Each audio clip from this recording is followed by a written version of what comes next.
council actions.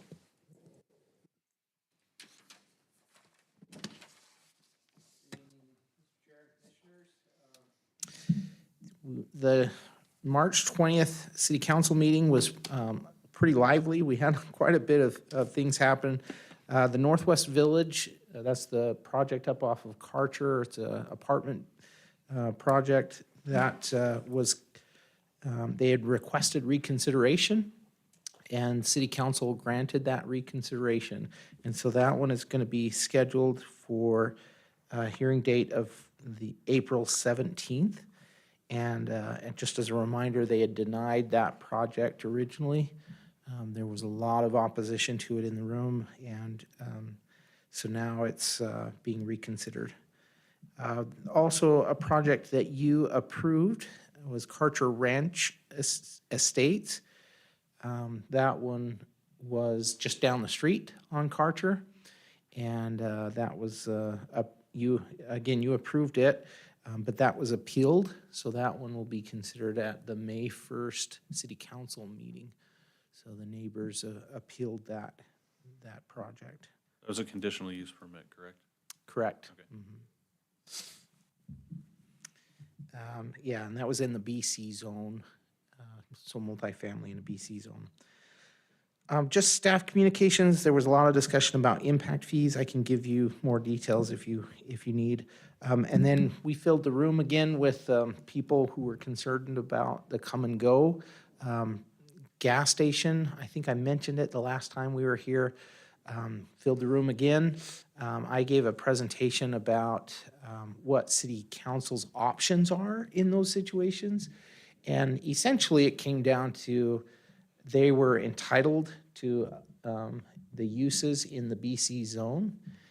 When it was annexed, it was BC. Then the neighborhoods developed up around it. And so the BC zone, it permits a gas station or a fuel station or a convenience store. And so that is what is being proposed. People spoke again in the 3 minutes that is allowed at the beginning of the meeting in opposition, but the only real options that City Council has in these kinds of situations is to put conditions on an annexation or a rezone. If you get an entitlement, you can put some restrictions on it, or even do a development agreement that restricts the land uses. So one example of that is a gas station that has restricted hours, and the lighting has to be pointed away from the residential nearby.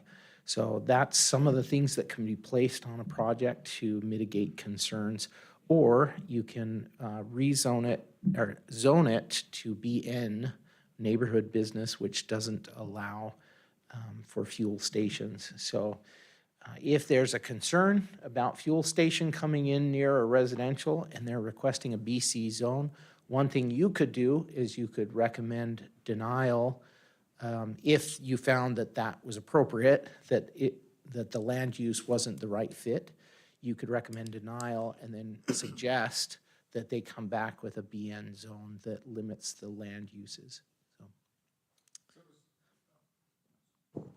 So it was just a gas station, the type of business that was going in, and not that it was Zone BC? Correct. Okay. Yeah, it was the gas station that people were opposed to for health reasons, and then also a misunderstanding about the name Come and Go. They felt was inappropriate, and so we did a little research. The business provided the history behind the name, and it doesn't appear that there's any concerns there. So. Okay, and then public hearings. There was a comprehensive plan map amendment from commercial to industrial, and this is the property just up off of the Karcher interchange, just south of the Karcher interchange, and near the Caldwell Boulevard, not quite to Caldwell Boulevard, but off of that portion of Karcher that is kind of up against the railroad tracks and the interchange.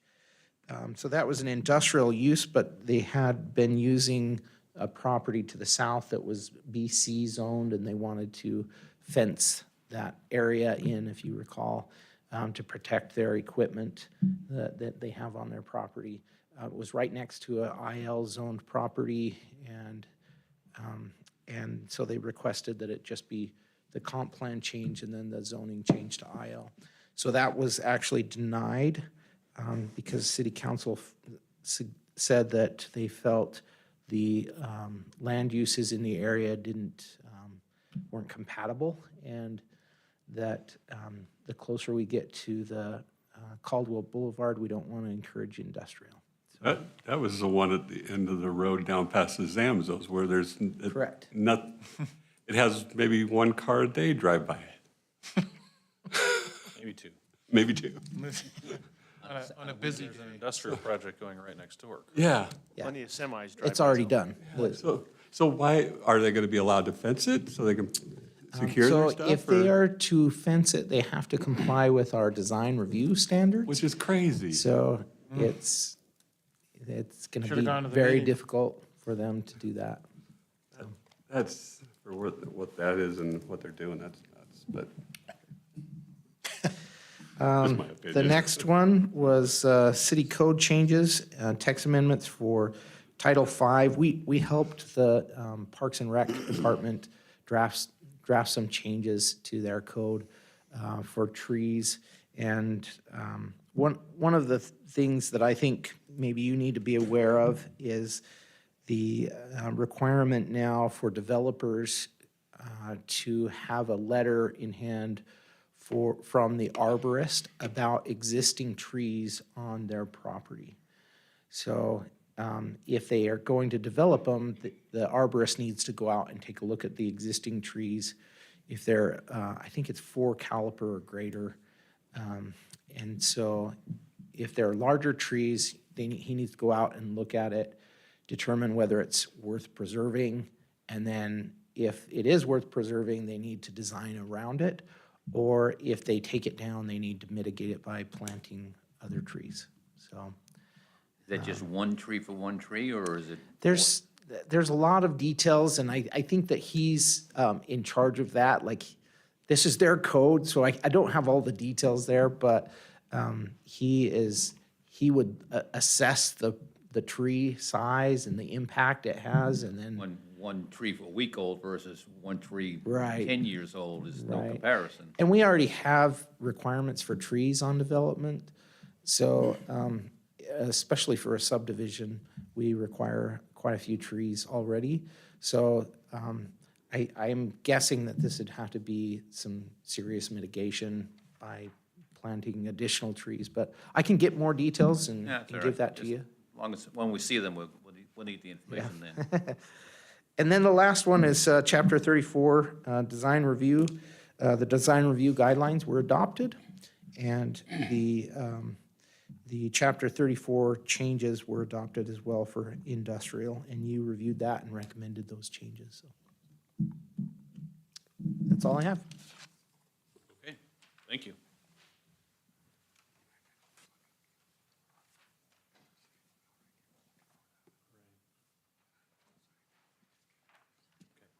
Yep. We'll go ahead and we'll entertain a motion on the consent agenda for this evening. So moved. Anybody wants to discuss? All right. Second. It's been moved and seconded. I didn't want to discuss it. You did? Nope, I didn't. No discussion? Okay, it's been moved and seconded to approve the consent agenda. All those in favor? Aye. Any opposed? All right, consent agenda is approved. We'll move on to the public hearing portion of tonight's meeting. Thank you all for Chairman? coming. Yeah, Do we need to make a motion regarding the agenda for tonight no, for those items? not anymore. Okay. No, but I will let everybody know that item number 5 has been withdrawn. So if you're here for 5, that's been withdrawn by the applicant, and we will not hear that one tonight. That's the annexation and zoning to RS 8.5 on 11th Avenue for Heartland Townhomes. So that one's withdrawn, and we'll wait to see if it comes back before us. And there's another one's delayed, Yeah, we'll get to that one. That's the second one. if anybody was here for it. Right. Okay, so Public hearing process, the applicant will come up and give their proposal. They have 7 minutes to do that, to present what their project is and what they're doing, what they're seeking. Then we'll hear from staff, and they'll go through the staff report that we've all had and read through, and then we will open the floor for public testimony. If you're here to speak on an agenda item, you have 3 minutes to tell us what you're thinking about the project and ask any questions that you have. After we hear from everybody that signed up to speak tonight, the applicant will come back up and have 5 minutes to rebut the testimony that's been given, and then we'll close the public hearing, deliberate amongst ourselves, and render decisions. So that's the process. Again, thanks for coming, and we'll go ahead and get started with action item number 1, annexation and zoning to RS6, and potential development agreement at 0 and 4101 Alma Lane. Subdivision preliminary plat for Brookhaven subdivision at 4101 Alma Lane. And for Patrick Connor, Providence Properties representing James Smith. Is the applicant here? All right, come on up. And when you come up, state your name and address for the record, as we are recording the meeting tonight. Thank you. Good evening, Commission. My name is Patrick Connor. My address is 701 South Allen Street, Meridian, Idaho. Parker, if I just click right, it will go to the... Okay, perfect. Okay, thank you for having me tonight. Tonight, I'm presenting the Brookhaven subdivision annexation and preliminary plat application. Just a quick synopsis of what I'm requesting tonight. Is first an annexation of 99.75 acres to be zoned RS6. And then within the preliminary plat, we have 99 proposed single-family lots on the north 24.72 acres. Within there, there's going to be 18 common lots and 3.7 acres of qualified open space, representing about 15% of the overall project. And then the large 75-acre parcel south of it is part of this preliminary plat, but that will be platted in the future. I'll get into why we have this situation. It has to deal with the sewerability of the project. So the north 24 acres can sewer. The bottom is waiting on the engineering sewer report to understand kind of how that can be serviced. So just a vicinity map of this project. So it's just south of New York Landing, the Corey Barton Home subdivision on the north side of Alma Lane. It's on the west side of Canada Road or Happy Valley, and then on the east side of Southside Boulevard. There's a couple schools, or 3 schools on the west side of the property. Southern Ridge is a project that Hubble Homes has been part of for the past 6 or so years. We're in our last phase of that project. And this is just down the street from the new Harvest Creek Hayden subdivision there on Locust Lane and Happy Valley.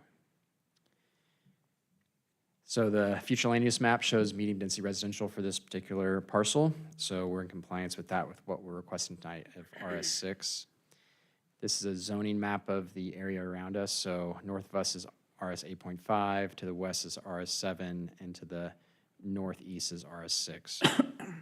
There's some BC zone in the area, as well as some RS 6, RS 7, generally in this medium density residential area. As I said, we're proposing the full project to be RS 6. Okay. And this is a synopsis of the preliminary plat. So again, it's 99 acres, 118 total lots, 99 single-family lots, 18 common lots. Qualified open space, about 15%. Our gross density is 4 units per acre, and net density is 5.35 units per acre. In looking closer at the north, this one's lagging. I don't know if you all are on the same one, but do you all see that same screen there? No. No. No, I do. Now you do. Yep. What about now? Okay. So this is showing the area that does have sewer service through New York Landing of the preliminary plat there, and this kind of shows the lot sizes. We have kind of 3 different lot sizes represented: 40-foot lots, 50-foot lots, and 60-foot lots to kind of provide a variety of housing options for folks. It allows us to kind of market to a broader segment of the population, whether it's first-time home buyers or move-down home buyers or folks that want something bigger or something smaller, just trying to provide an option for all segments of the market. This is an example of some of the homes that we would build on this site. So the ones on the top would be for the smaller 40-foot lots, then the 50-foot lots, and then these, what we have on the limited number of the 60-foot lots along the north side of the project. We wanted to show you all the overall concept plan, even though we're not platting the southern 75 acres. And talking to the planning staff, they said they thought it'd be valuable. So this is kind of how we've lotted it out. It is a conceptual design, but overall, we're hoping to have about 427 total lots in this project on about 100 acres. And again, trying to stay with that 15% green space. And we have 3 playgrounds that are kind of strategically placed around the project for kind of access equity for folks that want to utilize the playgrounds. And we also have quite a few park lots and pathways through there. All right, here we go. So this better shows kind of the green space that we're offering. Again, it's about 15% green space, parkland, bikes and pathways within this 100-acre community. Preliminary phasing plan. That didn't show up, but anyway, so explain a little bit more of the sewer design. So the top 25 acres can be serviced by the New York Landing lift station, which is a private lift station right now controlled by the New York Landing HOA. We're in talks with New York Landing developers about entering an agreement, an ongoing maintenance agreement. There is sufficient capacity within the existing lift station for that. It's just about us getting an agreement in place. And one of the conditions that's listed in your packet is to have an executed agreement for this maintenance and use agreement for the lift station as a requirement with the final plat submittal. And as the city finalizes their sewer study, which I think is expected in the next month or so, we'll have a better idea of how that southern 75 acres can be serviced, potentially with a deep sewer planned in Canada Road.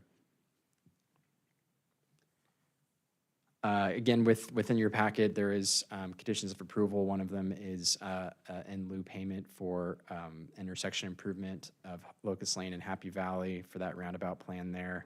This project represents about 4.9% of the impact on this intersection, which is about $181,000. And also we'll be dedicating the right-of-way and improving the frontage improvements along Alma Lane and Lewis Lane as shown.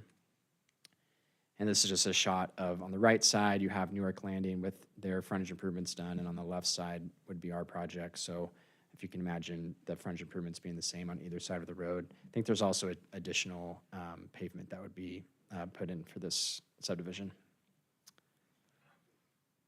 So that wraps up the presentation. Again, requesting annexation for about 100 acres of RS6 zone, and then lotting out that north 24 acres with the 75 acres on the south side to be replatted in the future with another preliminary plat.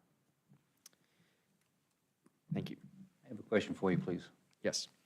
On your submittal, on the page it's identified as preliminary plat developable area, tongue twister, you have the average residential lot size is 5,763 acres. Obviously, that must be a mistake. Yeah. Yes, you're What is exactly it right. really going to be? It's square feet. Square feet, okay. Yes, sir. Thank you. And I just want to confirm that that's Well, that would make sense. I mean, 58, acres 12 doesn't make square any feet. sense at all. correct. That's a big house. Yeah. Big house. That market does not exist currently. Any other questions? Okay, thanks. Thank you. Parker. Staff report.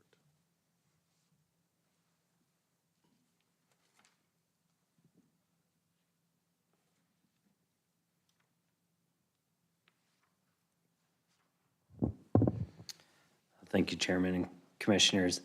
I'll be brief. Patrick did a good job covering most of this, so. The findings in this case, so I've supplied you with both potential findings for approval and denial. For approval, it is contiguous city limits on the north and west sides that are also RS zoned. The RS6 zone meets the comprehensive plan of medium density.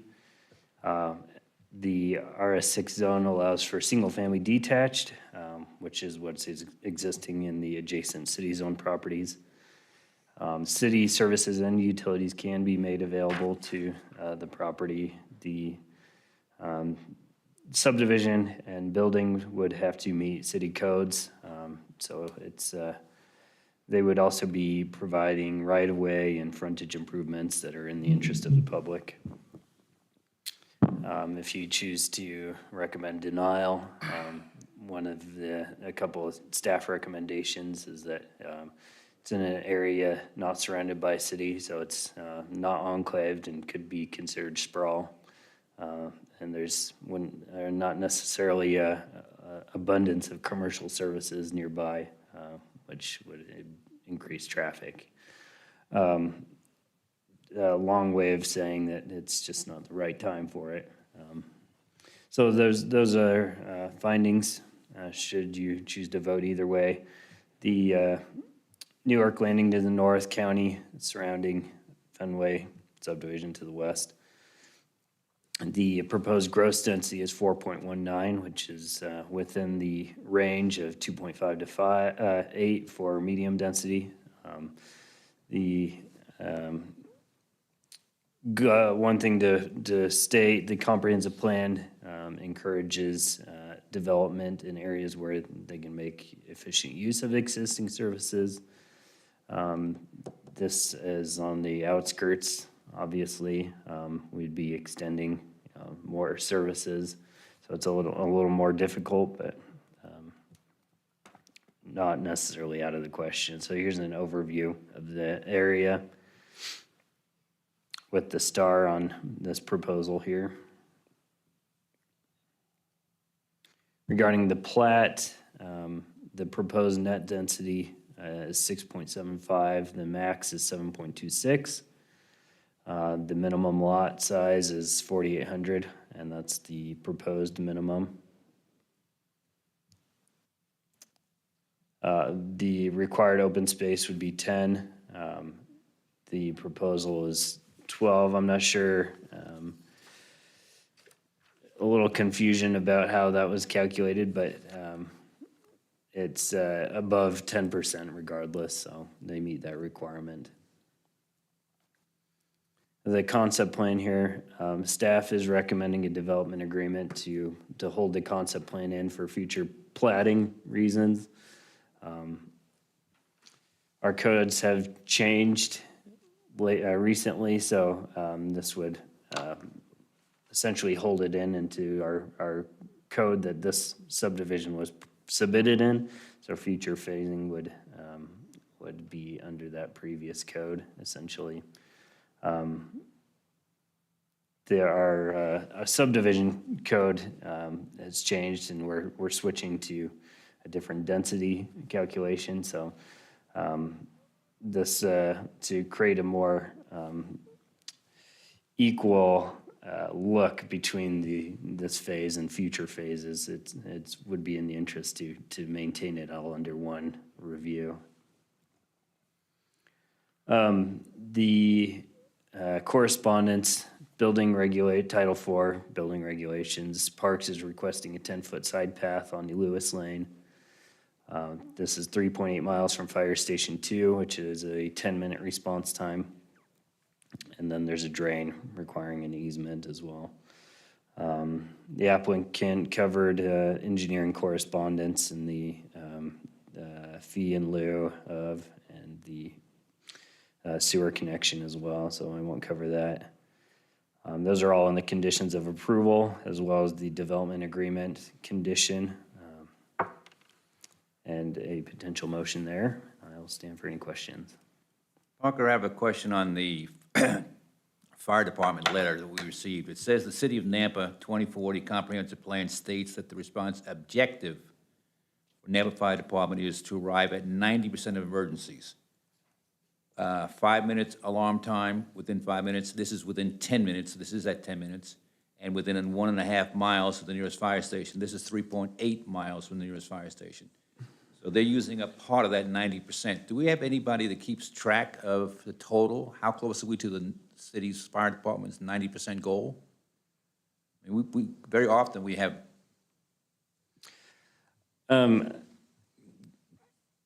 Commissioner, I'm sure the fire department tracks where these are subdivisions you are. really sure? But no, well, I don't track it, certainly. Chairman and Commissioner Kehoe, they do an analysis through GIS. They do have an analysis through GIS that identifies the area of town that are not within that range.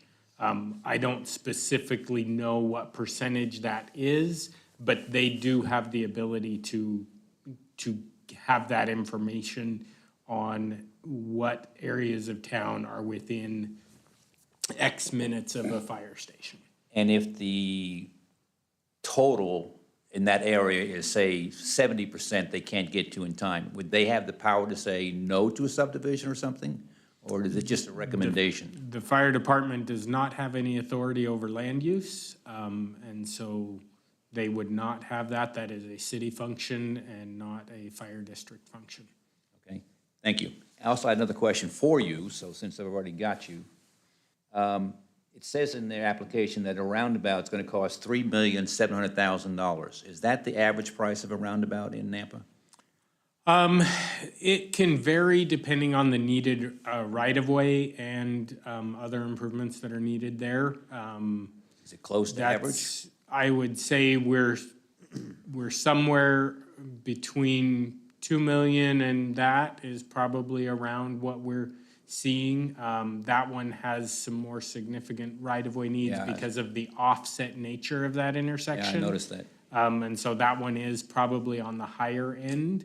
But it's not, I've reviewed the concept study there and don't disagree with their estimate. And also, I had another question about the lift station. What happens, since they're sharing this with another entity, another company, what happens if that system fails? Would both subdivisions be out of use for? That would be part of their agreement, that they would come up internally of how they fund that and how their agreement is for that. This would not be the only area of town where we have a private lift station servicing multiple HOAs or subdivisions. I guess so- what drew my attention to it is because there's two different companies involved. Yep, and that's not, we have that in other areas. They've Okay. been able to work out those agreements, and we would review those agreements prior to them proceeding with a final plat. Okay, thank you. I have a quick question about traffic, because New York Landing, I think, is 400-plus homes, somewhere around there. This is gonna be 500. We got 1,000 homes on Alma. Can Alma handle that much traffic? I know it's gonna be years for a build-out, but So Alma, the New York Landing improved Alma Lane. It's no longer the goat trail that it used to be. They were required to go in there and actually improve that to a 2-lane facility. The number of homes there in that 2-lane facility, there is not a capacity issue with the roadway itself.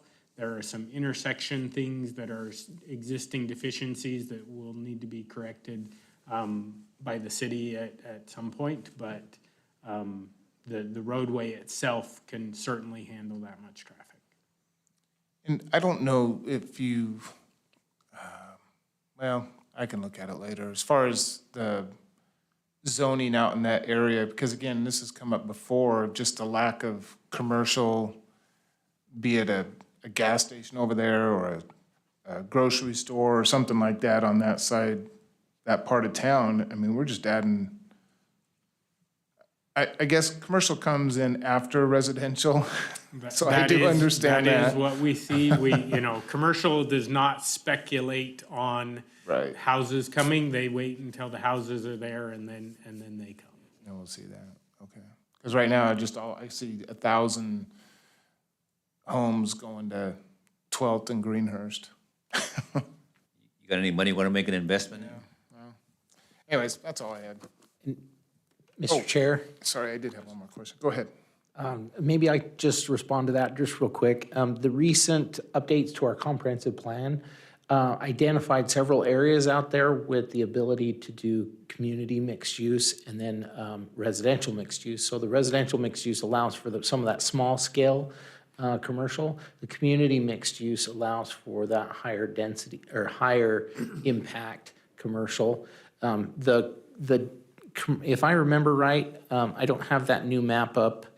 That hasn't been updated there yet. But most of what we have out here is residential mixed use with some abilities for community mixed use on Southside Boulevard, if I remember that right. Or is it Happy Valley?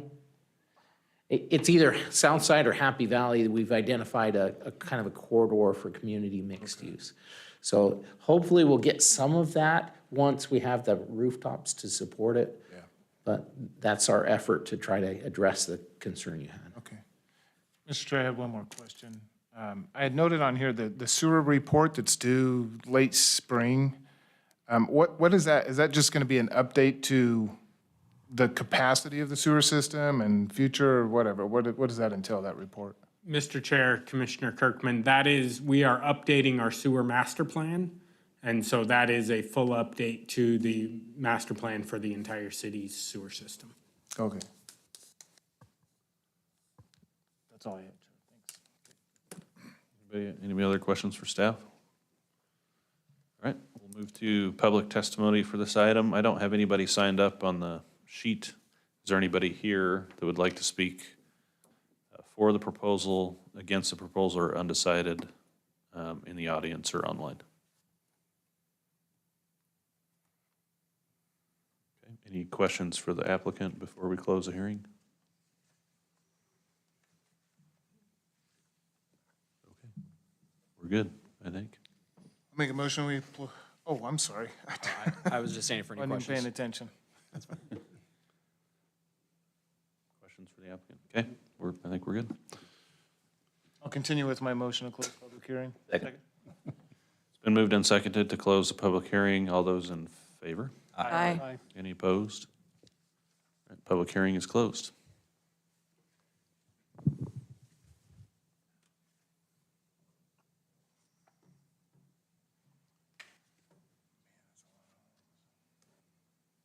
I'm surprised there's not more people out here. Yeah, that was my first Maybe they're impression. just getting tired of all of them around them and didn't think there was a point in showing up, but I think this is the exact kind of development we're trying to avoid right now, isn't it? Sprawling further out into the farmland and not infilling in close to the freeway and where, I mean, that's what we say every time there's a multifamily project right next to the freeway, we say this is the place to do it. Because this is where we want the housing to be, and we don't want to chew up more farmland, building subdivisions, so. I think for that reason, I'm against this.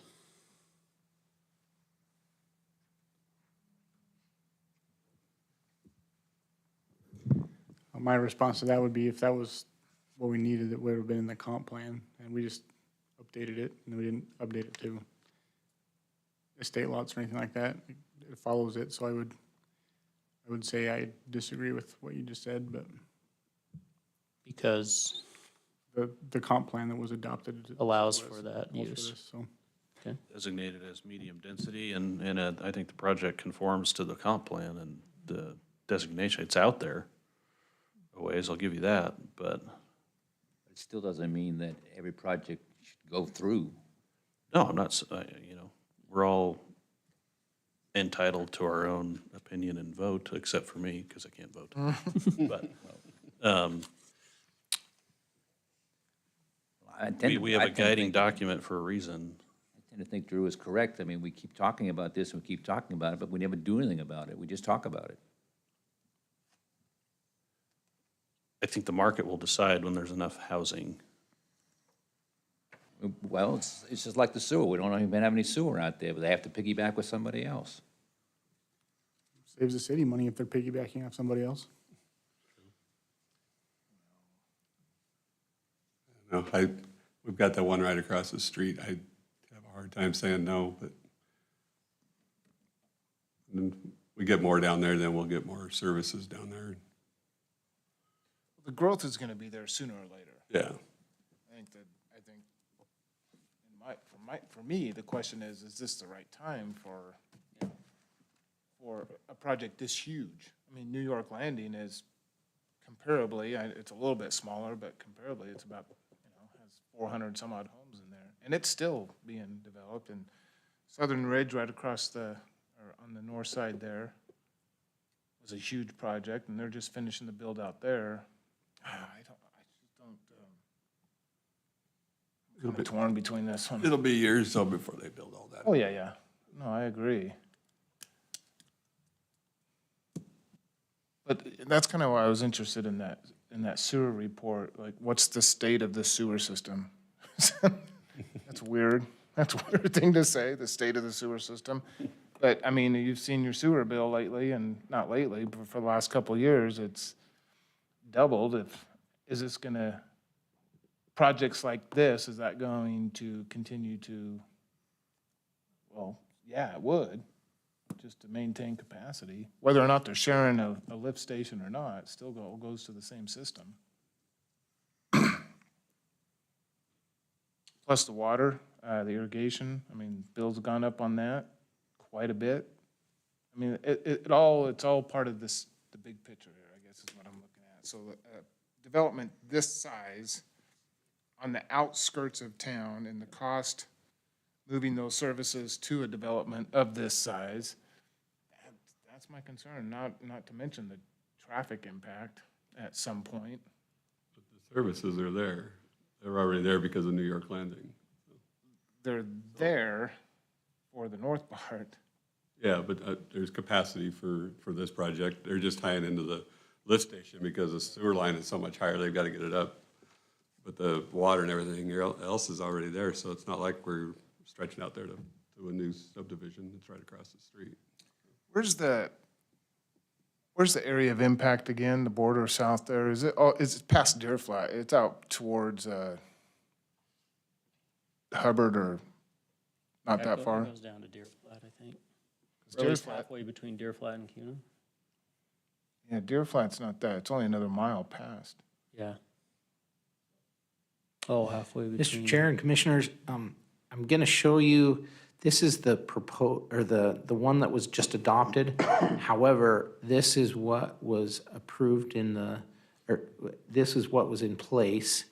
As I scroll across the screen, this is what was in place at the time of the application. So the project that we're talking about, I think it's here. And you can see that the impact area goes right here, just south of Lewis Lane. So if you pull that over to where the impact area is, you can see that there. The green is actually outside of the impact area. That was just kind of a planning area in the future. So they're right at the border of the area of impact then. Pretty Not- close. I mean, Not pretty quite close. touching it, but yeah, just north of it.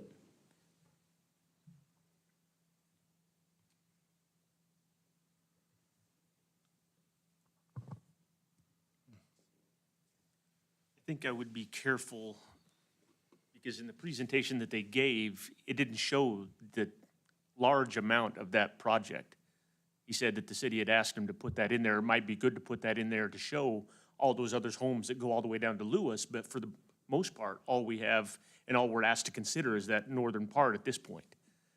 The image that they showed initially was just a big blank area there, right? For the plat, but we're annexing and zoning the Yeah, entire right. parcel. The whole thing's gonna look a lot So like we know that. what it's, But they're, well, yeah, but they're not proposing it at this point. And so to say that they're gonna get, that many houses in there, I think, like Well- what they said, it's gonna be a build out a long time from now.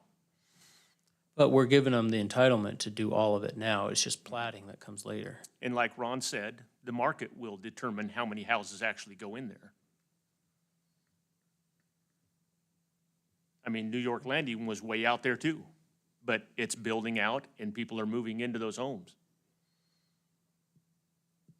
When was New York Landing approved? Just curious. Annexation and zoning for New York Landing came 2006 or 7. They had a plat at that point, and then it lapsed, and they came back with another plat a number of years ago. I don't remember exactly when. It was probably 2015 or so, maybe. Yeah, the preliminary plat is 18. 2018? Mm-hmm. Yeah. It was like right when I joined the commission. Yeah, I remember it was when I was on the commission too.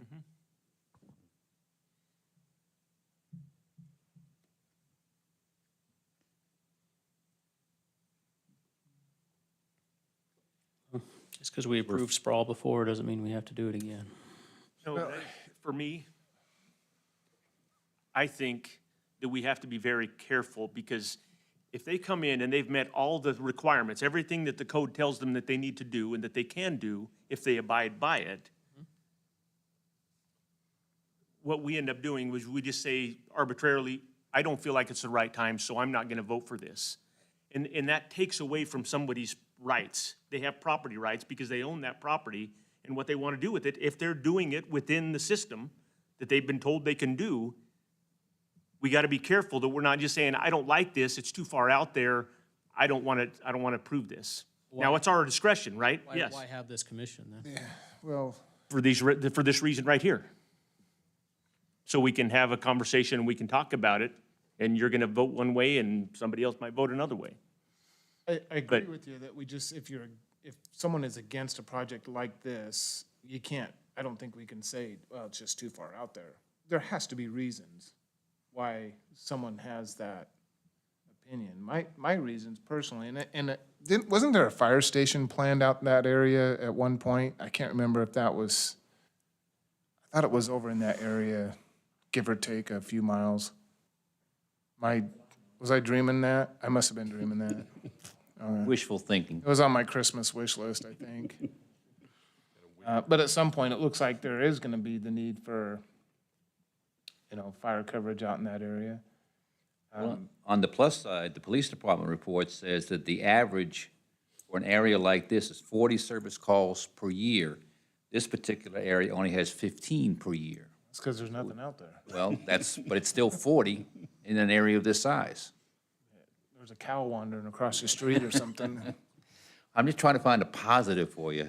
But for me, it's the services that would need to be extended. I understand, given over a pretty significant length of time, but given the costs of everything and I don't know, that's just something I'm grappling with.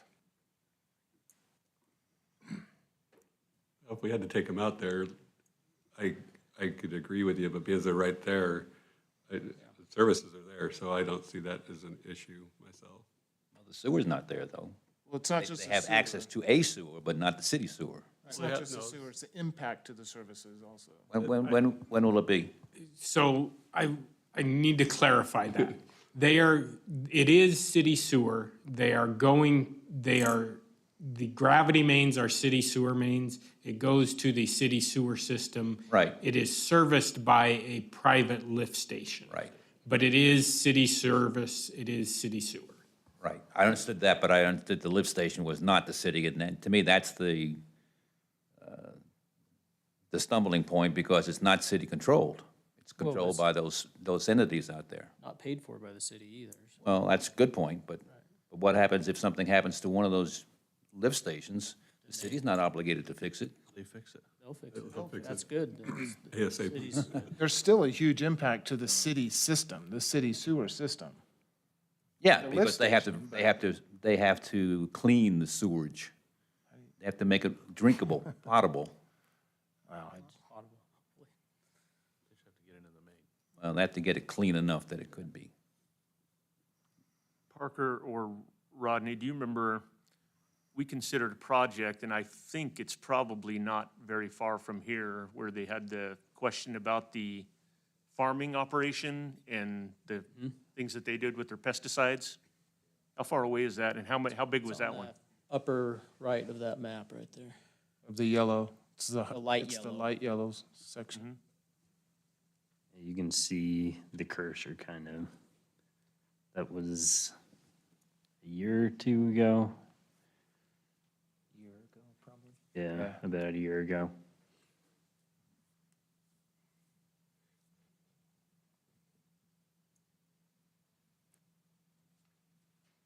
We've had no communication from farmers out in this area about impact to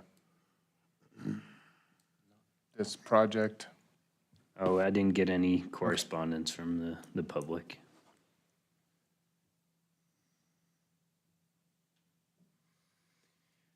Well, somebody make a motion, we'll see how it flies.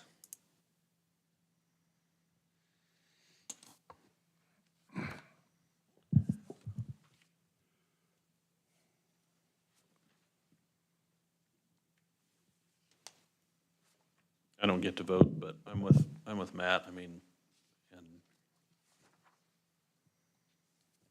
it conforms with the comp plan. It's going to be built out over several years, depending, I mean, if there's when they determine that we're in a recession, which I think we already are, the housing market will slow down. This could be a developer probably doesn't want to hear this, but a 5 to 7 to 10 year build, so. And it lies in with our medium density designation, so that's why I would support it if I could, but I can't vote. I know my comment sounded like I'm opposed to it, but actually I'm not opposed to it, but I agree with what Drew said. That's what I was making my comment for. That we keep on putting these things in where we keep on saying we shouldn't be. But as Matt says, we really don't have a legal ground, I don't think we have a legal ground to stand on. This is the last time we have a legal ground to stand on. 'Cause once we give them the entitlement, then they can Yeah. build it out. I just think if you were to drive from Greenhurst and Southside Boulevard, right? If you started there in your point of origin and you drove down Southside, you would be passing subdivision after subdivision all the way down until you got to Alma Lane, considering even on the right-hand side, which I think is Lava Springs. And then as soon as you turn onto Alma Lane, on the left-hand side, you got New York Landing. So we're acting like we're just taking up virgin land out there, but you're passing subdivisions the entire way from Greenhurst, Southside, all the way out to that property. And so I don't think it's as far out in the country as we want to say. I get it, because it is farmland and we're chewing it up. Yeah, drive But north on that's Happy somebody's- Valley. Yeah. Drive That's north on Happy somebody's- Valley, and it's just opposite though. It's farmland, farmland, farmland, and then, Right, and, but Happy Valley really is like a straight shot to the interstate, right? And you don't have to go too far before you're passing subdivisions again on Happy Valley, so. Do we know how good a farm ground this is and if it's even being farmed?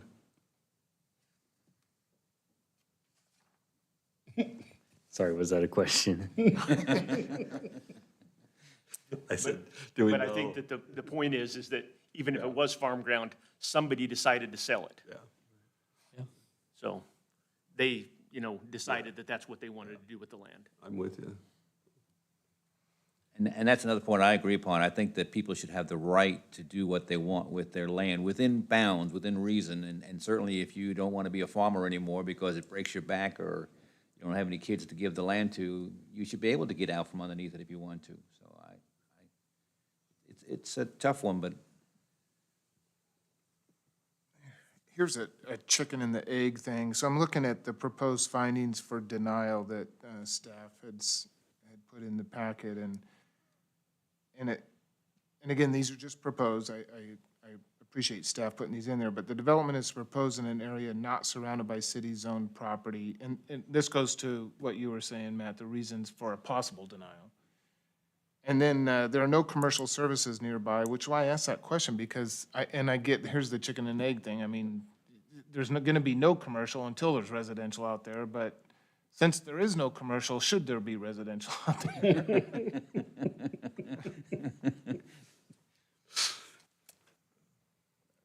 yeah, we're told that commercial follows residential, right? Follows residential.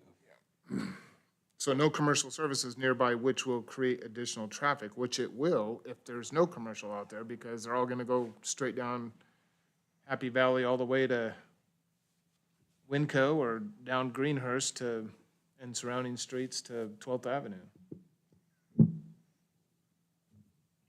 Well, I've all but begged somebody to start the motion process, but nobody has, so I will do it. I move to recommend approval of the annexation and zoning to RS6 at 0 and 4101 Alma Lane for plat for Brookhaven subdivision at 4101 Alma Lane for Patrick Connor, Province Properties representing James Smith, with all conditions listed in the staff report, and to adopt and the proposal findings and approval as stated in the staff report. Second.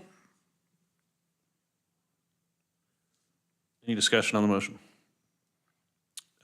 Do we need to put in anything to do with the development agreement and conform? That's in the Oh, so- recommended Okay, conditions. that's what I thought. All right, cool, sorry. It's been moved and seconded to recommend approval of this item to city council. All those in favor? Aye. Opposed? Aye. Motion carries. Yes, it was just Jeff. No, it wasn't. No. Oh, and Drew. I'm sorry, I didn't hear Drew.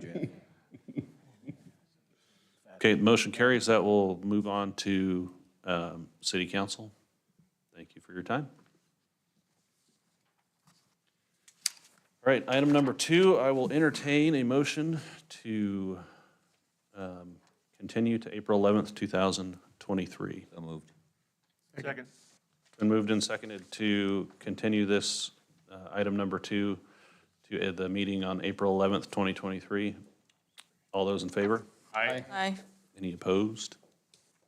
All right, motion carries. That'll be heard on April 11th. Item number 3 tonight is a conditional use permit for a home occupation online firearms business in an RS6 zoning district at 1804 East Selbridge Street for Mark McCoy. Is the applicant here this evening? Come on up and let us know what you'd like to do. Good evening. My name is Mark McCoy. I appreciate everyone's time this evening. To enjoy my passion and to generate extra income for my family, I've started the process of applying to be a federal firearms licensee. This dream of mine will allow me to buy and sell legal firearms, mainly online and through gun shows, while being based out of my home here in Nampa. I started with firearms in my youth through the Eagle Scout program in the Boy Scouts of America. Later on, I received my enhanced concealed weapons permit after displaying firearms knowledge, marksmanship, and passing a federal background check. Years ago, I became a NRA firearms instructor, and I've been registered with Canyon County, Ada County, and Hawaii County as a concealed weapons instructor. I'm seeking approval to start and operate a firearms business out of my home. Concurrently with this planning and zoning process, the ATF is also in conversation with me. They're reviewing my application and have completed another background check on me. Part of the process of buying a firearm from any federally licensed dealer is to submit to a background check. There are a few ways that someone can purchase a firearm from me, and they all require a background check. I plan to create an online store where purchases can be made, and the firearms would ship to the customer's federal firearm dealer of choice to finish the background check.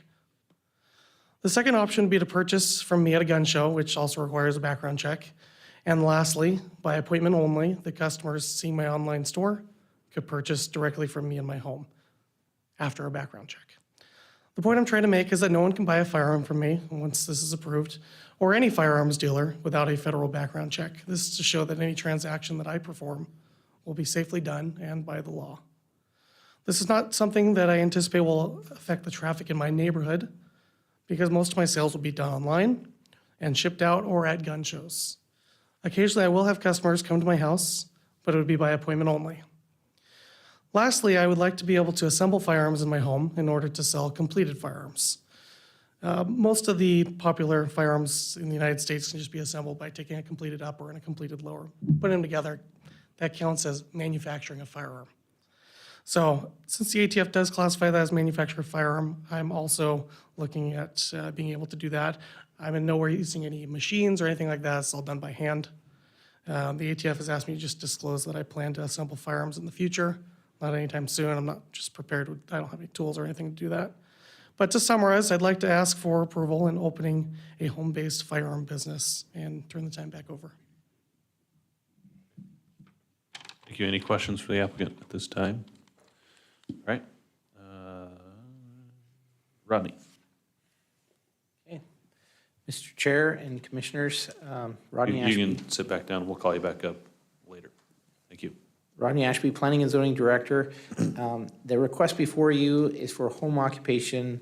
What I took from the application and the narrative was for online sales of firearms business. It sounds like it's a little different than I interpreted that, but in an RS6 zoning district at 1804 East Selbridge Street. And so I'll get into some of those details that are impacted by selling from the property itself. So comprehensive plan, this is in the medium density designation on our comprehensive plan future land use map. It's RS6 zoning, as you can see here. The surrounding zoning and land uses are all the Calvary Springs subdivision. And the history is that it was annexed and zoned and received the preliminary plat in November of 2019 and the final plat in 2020. So recent subdivision, you can see that the house in question is under construction in this aerial. Public utilities and services are already servicing the property. So here's the conclusions of law that you must use to determine whether to approve or deny this project. All the applicable regulations are in your staff report, so I won't go into too much detail here, but home occupations are intended to maintain the residential feel of a neighborhood. However, gun-related sales and services are allowed with a conditional use permit. So typically you can get a home occupation for a business that's inside your home. But if there are sensitive uses like gun sales, it requires it come before you. Conditions of a home occupation are all listed in your staff report and on the screen here. I've just summarized them here. This is, again, intended to keep it residential. As you can see, traffic is not to be beyond the normal uses of a residential zoning district. I think the rest of them are pretty standard and probably not real applicable, except for this last one. Sales, infrequent residential or out-of-home sales.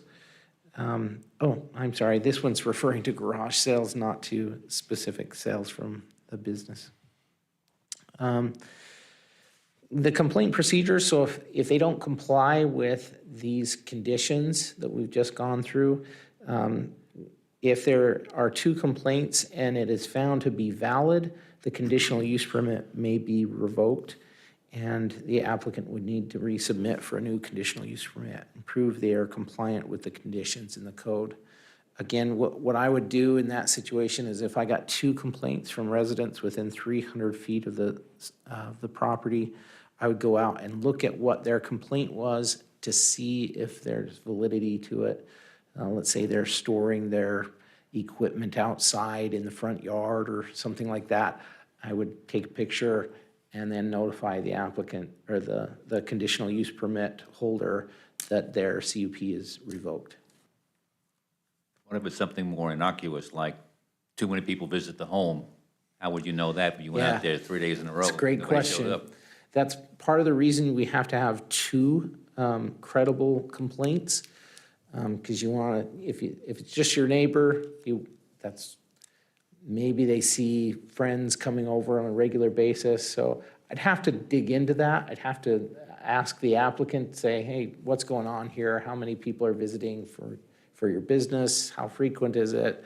I'd have to substantiate it somehow. Planning and zoning stakeout, Steve. Yeah. Correspondence we've received are typical comments from building.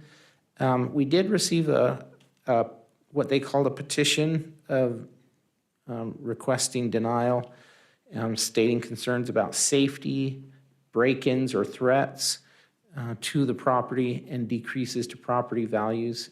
And this was all signed by these 5 individuals. So just a quick staff analysis. This is primarily single-family homes in this area. The applicant states he will be assembling and selling firearms at this location. The applicant states he will primarily conduct online sales and attend gun shows to make those sales. So I took that statement from the application and the narrative and just thought that this was an online sales business. If he's going to a gun show, that's not really sales from his home. So that's where that came from. Business is anticipated to be conducted inside the home's garage. And public interest. Regarding the petition for safety, potential break-ins, decrease in property values, the applicant stated that he will have a monitored alarm system, he will have a gun safe, he will have 2 dogs, and he will only have limited inventory of guns, between 5 and 10 firearms on the property.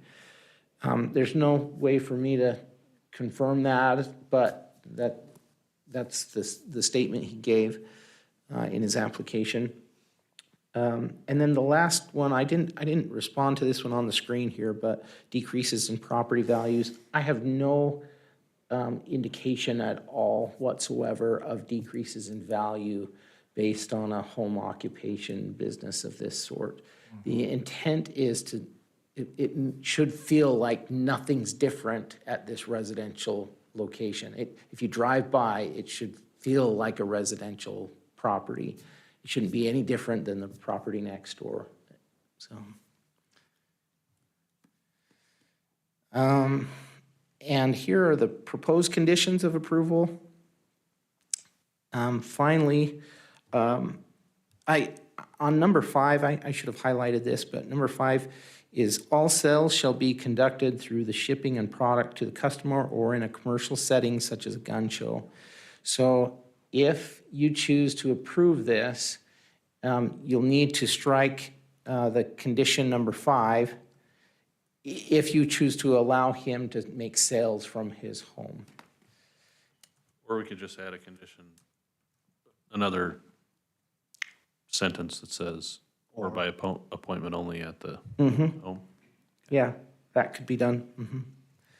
And then the last is the proposed findings for approval, and I just noted the letter B under number 1, that out of the garage, no customers will be visiting the home for purchase of firearms or firearm-related sales. So we'll need to change that as well if that's the direction you go. So here are I just highlighted that while he was speaking, so I don't have any changes to the proposed or the potential motions, so you'll just need to include those changes in the motion. Will you stand for questions? Or say, you're gonna say something. Rodney, over the years, we've had quite a few of these things, and I've always been surprised by the number of them that we have, and it just seems like somebody's making guns all over the city.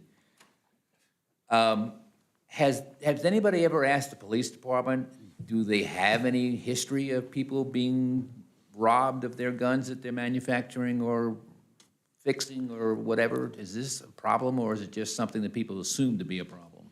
I've had informal conversations with the police about that. I've had no official response except a conversation with police. What was your conversation? And really, they don't have any concerns. They Okay. haven't showed any concerns there. Okay, same difference. That'd be the last house I wanted to break in. Yeah, well, that's what I would say too. If I was a thief and I sat here with us, I would say, I would never go out to somebody's house because there's so many of them out there, you don't know where they are. You're taking your life in your hands by going and breaking into somebody's house. Anyway. Other questions? Okay. We'll open the public testimony for this item. I don't have anybody signed up for this one either, but I will take testimony from anybody for, against, or undecided on this item at this time, here or online. Yes, come on up. State your name and address for the record, please, and tell us if you're for or against or undecided, and you Yes. got 3 minutes. My name is Tom Cannon. I live in 1021 South 19th Street here in Nampa. I guess I will say I'll be pro. I know I'm friends with Mark McCoy, who's trying to set up his business. I also have other friends that have done this business as well. And I am aware that the primary source of how they do their business typically will be online and not so much as, someone at the home encountering. But as I ask questions from other friends that have done this kind of business, usually kind of a walk-in, they will kind of explain to me and would like to set up an appointment as a time to like what kind of firearms I would be interested in. From the experience I've done this kind of stuff, they would also invite me to kind of go to the gun range, just kind of see things. So it's a very out of the actual home and more of kind of understanding what I might be comfortable in using. And if I would want to proceed, then like do all the proper procedures, background checks, all that kind of stuff. But nothing so much where traffic will be really in the subdivision because there will be appointments set up. It's not like like if I wanted to buy, anything from the grocery store, it's not come in and come out kind of thing. It's much more similar to like if you're buying a vehicle, there's a process, it takes a while. So it will be easy for Mark McCoy to set up those appointments where if there would be people coming to his residential home, it wouldn't be a lot of people. I know he also stated that he does instructional and AR stuff, which I'm not very familiar with, but if you look at the 10.110, as you read further, there's a point where it talks about instructors, whether focusing more like on music or anything like that. If he does become an instructor at his home, it does say no more than 5 people. So if there would be more people showing up that's gun related and him teaching, it'll be that kind of level of traffic you might be expecting. But other than that, I don't really see this being a problem. I also work as a realtor for Caldwell Banker Tomlinson, and appraisers don't really look at that kind of stuff that would devalue their home. It'll be more on the condition of the home, the finances, and things like that. And if they're going to look at that conditional use, it's probably going to be temporary because that's going to be taken away once he moves. So I don't see that being an issue, and that's my time. Okay, thank you. Any questions? All right. Anybody else that would like to speak for, against, or undecided on this item? Now's your time. I'll entertain a motion to close public hearing. Oh, nope. Strike your motion. Withdrawn. Thank you. My name is David Warner Adkins, address 1814 Cedar Street in Caldwell. And I'm for the applicant to be able to set up this establishment. I've known Mark for about 2 years now, and I work with him, and we talk on a personal basis here and there. As far as like operational tasks and following process, procedure, and for our workplace, the law, there is nobody that tops Mark in terms of just his due diligence and making sure that everything is done to the letter. He's been across a couple of different locations. We work for a retail store, and of the locations, his location is always number one. His trainings are always up and up at the top of the list. And as far as with him wanting to set up the online-based business, I don't foresee that being an issue at all, because if he says something, he's going to do it, just point blank. And yeah, that's all I have at the moment. It was kind of a last minute thing. He just asked to have me come speak on his behalf on this one. All right, thank you. Thank you. Can I ask a question of the applicant before we close public hearing? Anybody else want to speak on this item that's here? Okay, yep, applicant. Mark, can you come back up? Got a question for you. Rodney, can you go back to the, it was a slide, yeah, but, nope, two more, the other way. One more, there you go. Nope, the other way. You were there. Too much of a lag. No, The one that had the yellow right, the yellow highlight? yeah, it had the, oh, gosh, no, it was I one. think it was the B, condition B. three- Yeah, no, it had the conditions. Is that what it was? Yeah, keep going. One more.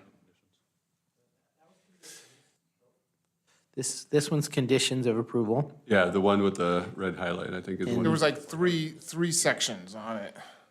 Oh, and this is the criteria for It was one where you had the mitigating, where the applicant had mitigating Oh, things on there. yeah, there we Yeah, go. that one, sorry.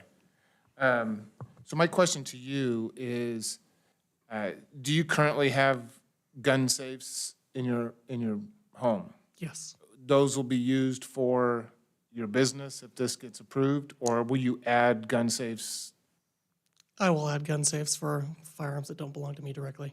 Okay, So customer ones that are special order will go into customer safe essentially. Both of those safes will be stored inside the house though. okay, and this applicant mitigation section bullet right here, those are ones that were proposed by you, or they came from you? It wasn't suggested by staff that you have these? Correct. Okay, so I you do have 2 dogs? I do. No more than 2 dogs. Yeah, that's a whole You'll be back for a kennel permit. We'll be back on another CUP application on that one. Should we just add that on? No. And then you're going to have limited inventory between 5 and 10 firearms, so no more than 10 firearms at your home at any one time.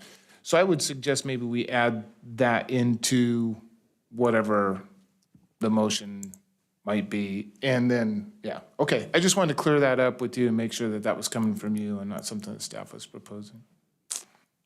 Okay, thank you. One more question for me at least. So the online sales you will do will ship from your place, or are you like drop shipping them? I'll drop ship.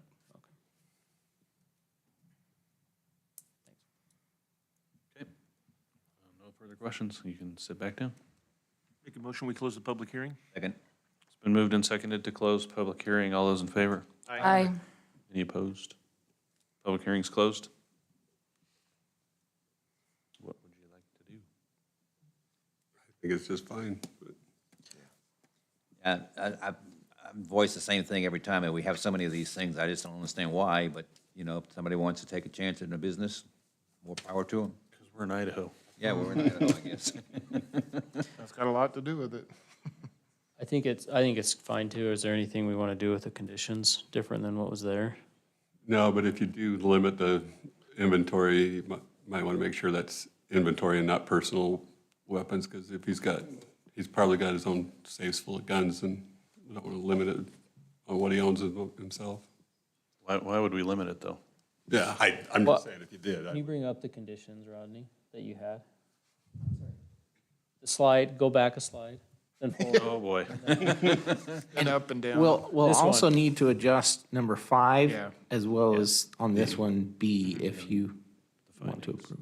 If we want to let them have people come Yeah. by appointment, which, Not like he's going to have a revolving door. He's not a sportsman or Cabela's, so. I think that in all of these, every time we do them, I think they want it to be as private as possible as well, I think. It behooves them to want the privacy, to not have people know what's going on there, so I don't think it's usually gonna be an issue because, you know, for obvious reasons. so the applicant didn't mention anything about a class, but one of them did. I don't know you do much good With- instructing if you can't actually fire a gun. Yeah, I would say, is So I that, think that that'll wouldn't be probably allowed happening under at a this. range. Would the CUP allow for that? This CUP would not allow for that. Okay. So we just amend that one condition so that he can have people stop by every once in a while and By appointment only, yeah, I think so. all good. Purchase of firearms. Can you go back to the motion?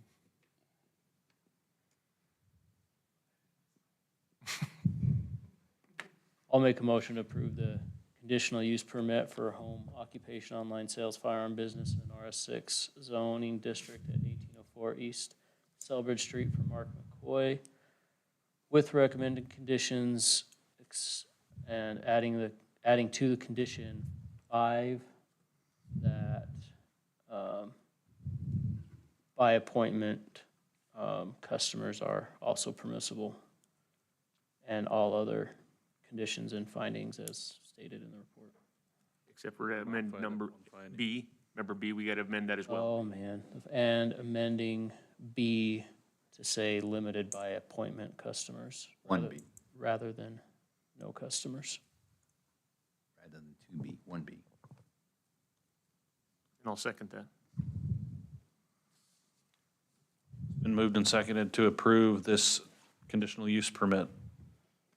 All those in favor? Aye. Any opposed? All right, the motion carries, CUP is approved, and Mr. McCoy, this CUP will become effective 15 calendar days from the date of this hearing, unless an appeal has been filed with the Planning and Zoning Department with the appropriate fee. No action should be taken on the CUP until the appeal period has concluded, and you are responsible to confirm with Planning and Zoning staff that there have been no appeals. So, thank you for your time. Good luck. Next item, last item, is another conditional use permit, this one for a nursing home, assisted living center home in an RS6 zoning district at 819 South Power Line for Abel Hutu. Is the applicant here? All right, come on up, tell us what you'd like to do. My name is Abel Hutu. My address is 819 South Power Line Road, Nampa, Idaho, 83686. I am requesting a conditional use permit to be able to operate a 9+ assisted living out of my residential home. It's not a residential assisted living, it's going to be it's not an assisted living, it's a residential assisted living. So there will be nothing commercial about it. It will be the exact same residential home, just used as a assisted living. The lifetime of the home from 2003, I believe, was used as some sort of care home. So as I purchased it from the previous owner, my intention was to run it as a care home, as we are currently now. In the state of Idaho, it is called a certified family home. And my goal was to help bring more housing to Nampa for seniors specifically. I believe the previous owner had it for individuals with mental illness. I did not like that, so I wanted to change it to seniors because it is kind of a danger to the community to have a home of that size with that many residents in it for mental illness. And, the reason for the permit for a 9+, the home is currently 8 bedrooms. So I asked for the permit to be able to expand on the house as well. And I didn't have the architect make that for me, but I do have it. I don't know, I didn't come with a USB drive or anything like that. And I didn't submit it with the application because I got it afterwards. Do you have a plan with you? Yeah, we can put it up on the projector. Rodney can help you if you don't know how to use that. Yeah, Rodney, help him. He's very technical. Yeah, Rodney. I think Oh, the tech guy's over there. Got a better chance with him than Rodney. we don't need you, Rodney. Stand by, though, okay? In case it breaks, you'll be there. Sorry, go ahead. So the first one is the site plan of the home. All the circles are the trees around my home. That side of the screen is the front side of the property. So all the trees run on the side, one in the front, middle. And so basically there's no trees on the property. That's the site plan. The next one would be the, can I just go and put it? Yep, go ahead. Yep. Or Rodney can. Good job, Rodney. So that is the actual blueprint of the current home right now. And the next page would be showing exactly where the addition would be going. It's exactly how the papers go. So it would be on the right side back of the home where we would be adding 5 bedrooms, taking out 1, 2. So you can just put it side by side.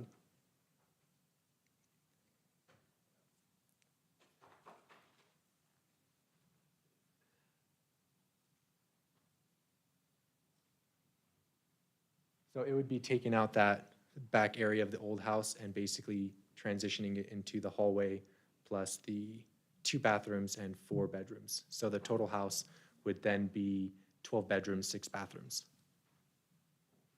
And it would not be operated by myself. I would have a manager and 3 caregivers operating it 24/7. Where is power line in relation, sorry, I'm not seeing. The address? Right on power line. On the top, Yeah, it's on the top. All right, or Left. on the left, left hand. All right, Tom. on the left. Okay. Oh, on the, And that's pretty much it. Okay. Any questions, other questions for the applicant? Is there, are you doing any medical treatment stuff? No, or no, no, no, no. Medications So, or anything? We are doing medication, so it's everything before it hits a nursing level of assistance. So we help with ADLs, which are activities of daily living. We help them bathe, dress, food, medication assistance, scheduling, driving, transportation to their doctor's appointments, to their activities. We provide activities. We will be outsourcing with the community to help bring activities into the home. What else is there? But yeah, there is no medical treatment, no Okay. syringes, no pretty much wound care. So we're not classified for that, but we would be licensed by the state of Idaho. And you do have, currently you have residents there now? Yes, certified under a certified family home. Will you or any of your employees actually live in the house? No. Just be employees that'll work, how many hour shifts? 8, 12? That's not decided yet, but technically it would be an 8, 10, or 12 shift. Hour shift. And how many employees? You have 1 to 3 employees, you So said? there'd be 3. So basically it'd be a 1 to 4 Ratio? ratio, so almost. Okay. Well, technically it would be. so there's always gonna be 3 employees there. Always gonna be 3 during the day. At night, there'd be 1. So What- there'd be a what- 1 to 12 ratio at night. What are the hours at night that only one person would be there? From 9 PM to 6 in the morning. They have to go to bed at 9 o'clock every night? You don't know? Who stays up past 9? Steve's gonna ask him for an application. Only on here. Tuesdays. You might reserve a bed for Steve. I'll be on one side of the fence sooner or later. Couldn't resist. This type of business or this type of home, is it regulated by the state, by health and welfare? What do you mean exactly by regular? Is it regulated by health and welfare? I Yes, mean, so like, do they come and do inspections? and Okay, checks? yeah, thank you. Inspections, make sure, there's no licensure that's involved with this, is there? Any what? License? There is a license. Okay. So it's pretty much an administrator's license to run Okay, a home right. like this. And so the residents, are they gonna have their own vehicles there? No. So basically be max of 3 vehicles parked there probably? 4, he could be there, 2 plus the 3 employees. Right. Oh, yeah. 3 or 4 vehicles 3 or parked? 4 vehicles. Parked there, okay. But you may have visitors that, you're gonna allow visitors to Yes. come and see, yeah. Of course. Okay. Is this the only one of these you have, or I'm sorry? do you have more of these, or is this the only one you have? This is the only one I'm upgrading to a residential assisted living.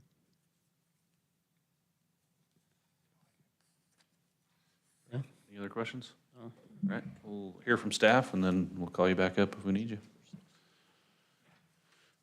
Parker?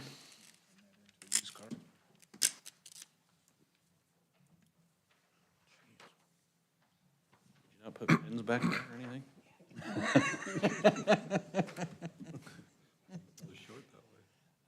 Thank you, Chairman, Commissioners. This is pretty simple, so I won't spend too much time. The building permit was first issued for a assisted living remodel in 2006. CUP was approved in 2012 for an expansion to 8 beds. The conclusions of law for CUP we're all familiar with. It's in the staff report. A rest home definition is in the staff report as well. It's a home operated similarly to a boarding house, in which nursing, dietary, and other personal services are furnished. In such homes, no persons are kept who are suffering from acute mental illness, contagious or communicable disease. And that was covered by the applicant already. The nursing home, 9+ beds is allowed with a CUP, which is why we're here. The street view there, aerial view on the bottom right as well. They will be required to get a building permit for their addition. They're gonna have to follow building code essentially. We won't get into that detail, but it'll be reviewed under the building permit, building code. Nothing additional from engineering as well. Power line classified as a collector. There's currently a vacant lot behind the property. The CUP in 2012, one of the conditions was they put in vinyl fencing around the side and rear of the property. It doesn't look like that ever happened. If you wish for that to be part of the approval, you can add that condition. But it's operated since 2012 without it, so that's something for you to decide. Parking for this use is calculated at 1 per 5 beds plus 1 regular employee parking space. Conditions of approval, this will be issued for the applicant only, non-transferable. The potential findings are in the staff report and potential motion, and I will sit here for questions. So the conditional use permit that didn't put in the fencing, that wasn't able, that was the previous owner? Correct.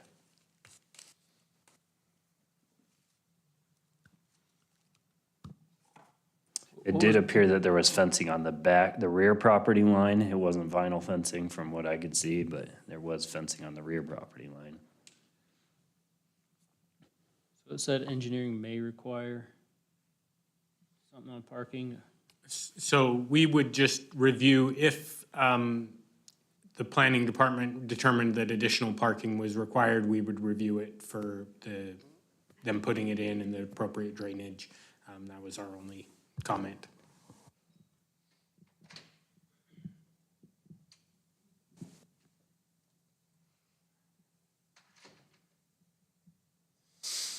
Any other questions? All right, we'll move to public testimony for this item. I, again, have no one signed up. Anybody here would like to speak for, in opposition or undecided on the?